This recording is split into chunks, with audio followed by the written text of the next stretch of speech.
So I decided to do my story map on dogs in the education system. We have the guide for what to be talked about. We have our learning objectives. We have history, therapy and service dogs, and classroom dogs. These are the topics that will be discussed in this presentation. First off is the introduction and history. Dogs are humankind's best friend. We have known them, they are pets of the family, they are our loved ones, and they help us in all types of tasks and daily activities, and just being a general companion for us. As you can see in this picture, we have all different types of breeds of dogs, from small all the way to large. And we have dogs, not only are they pets, but they serve in things such as trials and beauty, obedience, and agility.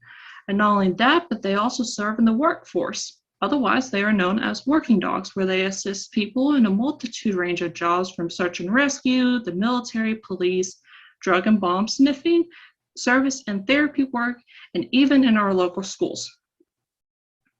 When thinking of a dog in a school setting, you first think, oh, someone brought their pet to school. Someone brought their dog, hid it in their backpack, and brought it to school with them. Though mostly that's not the case, even though it does seem like a fun thing to do in elementary. Most of the time, that's not it. Dogs play a vital role in individuals' lives in the school setting by taking roles as a therapy dog, a service dog, or a classroom dog, according to Solomon, 2010.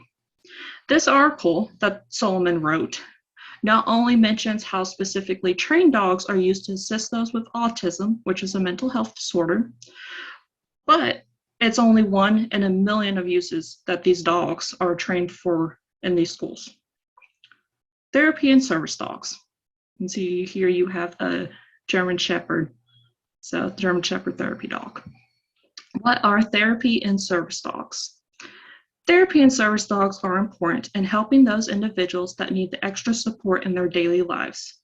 Therapy dogs are specific for therapeutic healing, and you find them in schools, psychological facilities, hospitals, nursing homes, basically anywhere where you need an extra comfort and stuff, or just maybe they're visiting and some people like dogs and they want to say hi kind of thing. It's for emotional well-being.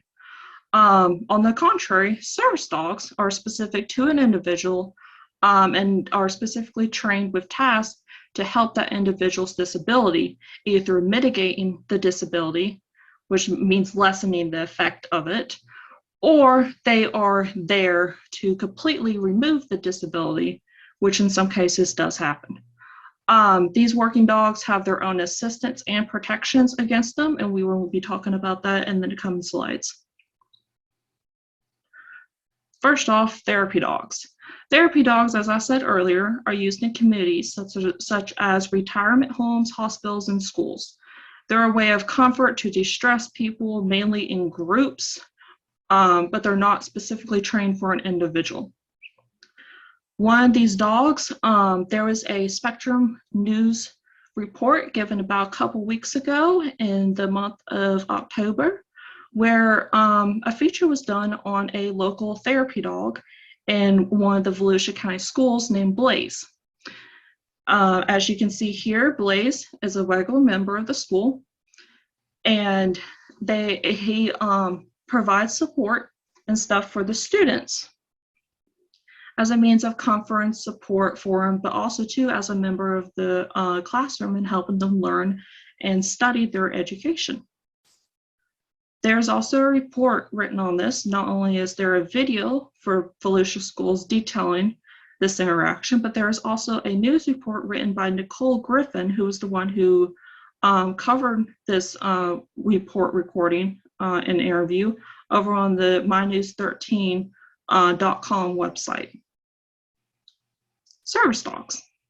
Service dogs, as I mentioned earlier, are specific to an individual and trained to help with their disability through a trained task.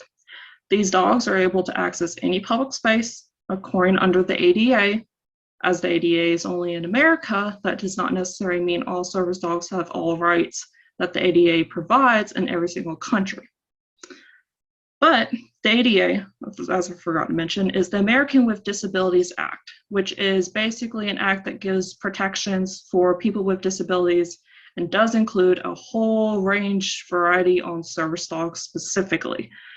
Different types of service dogs, you may have seen some assisting people who are blind or people who are in wheelchairs, but that is not all. There is also service dogs, including medical alert dogs, mobility dogs, wheelchair dogs, psychological, PTSD, autism, seizure alert, and guide for the visual impaired and hard of hearing, according to Crope and Shope 2017. Service dogs are able to be seen all over the place. You'd be out in the store, you'd be out walking in the city, you can be in a movie theater, on a bus, but also too, they are seen in schools, assisting students and teachers and staffs with disabilities in their daily lives. These dogs are able to attend schools because school is a public place under the ADA. It is considered a public place. Even private schools and charter schools, they are public places, and these dogs must have access granted to them with no charge fees or no inhibitors or anything such as that.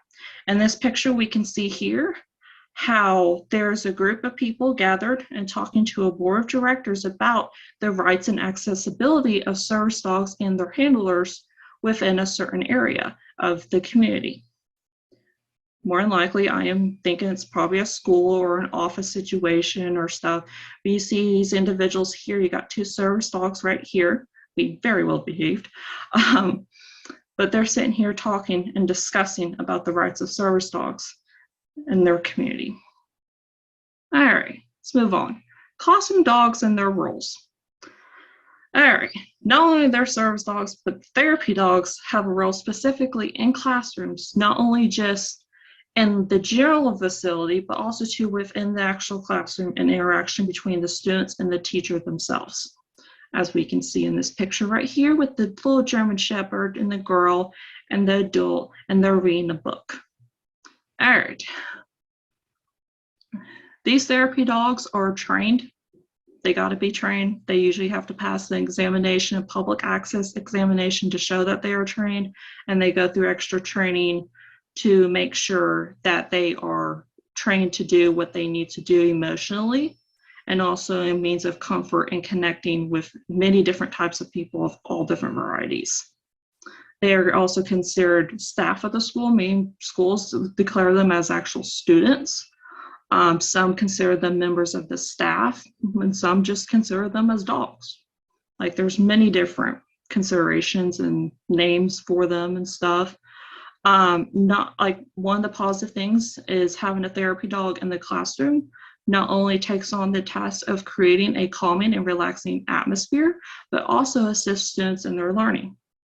One of these examples was in an article by Duritzkova and many other authors, I think I'm saying that name right, I'm not for sure, in 2020, mentioning an article about dogs assisting two kids in the classroom who had ADHD.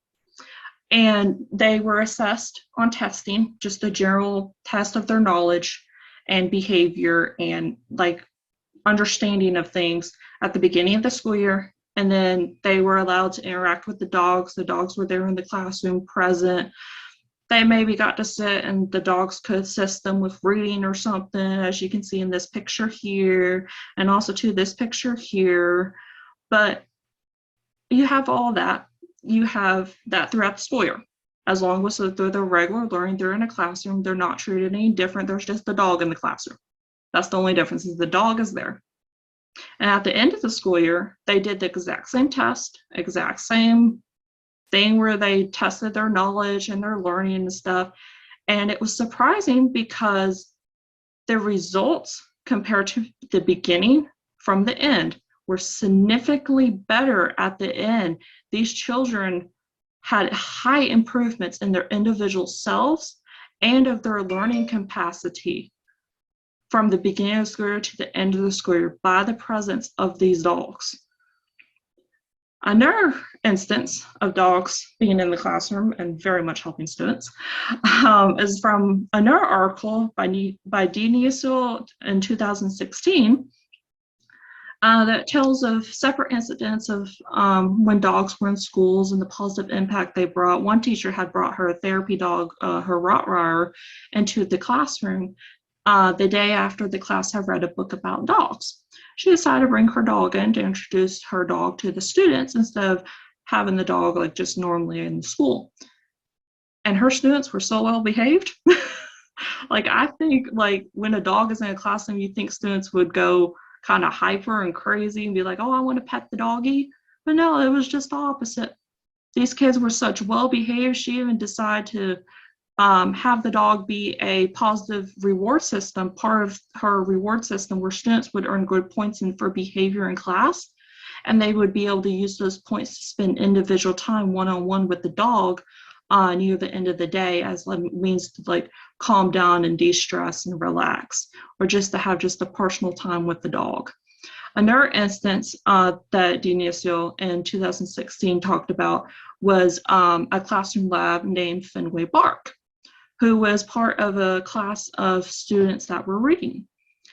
This dog basically was there, like you have, it's basically there just to listen to students. A lot of students get very nervous, especially young kids, about reading out loud and stuff. And instead of having an adult be solely the individual there, the students had a dog that they could read to, and which actually helped grow their confidence a lot in reading out loud, because the dog had no criticism, no positivity. All it was is the dog was just happy to be there. And the kids saw that the dog was happy, and they're like, oh, I'm doing good. So their confidence increased greatly and made them more eager to read and better readers in the overall long run. Overall, in conclusion, dogs have been a huge part in the lives of humans, both individually and within the school systems. From therapy dogs to service dogs and even classroom dogs, each of these working members of society make an impact daily on the education community in a positive way, all with the purpose for making education possible and accessible for everyone that is a part of the school systems. And here are my references, reference page. All right. In the video from before, if we click back to here, go down, this video from here is linked into the StoryMap if any of y'all would like to watch this. If you can't access it from in there, there is also a link to the video right here. So y'all can go and watch the video report that Nicole Griffin did. And then here is the written report that you can go and view what she wrote after that if y'all want more information about Blaze. And I would like to thank everyone for sitting out and listening to my little put together report on dogs in the education system. Thank you.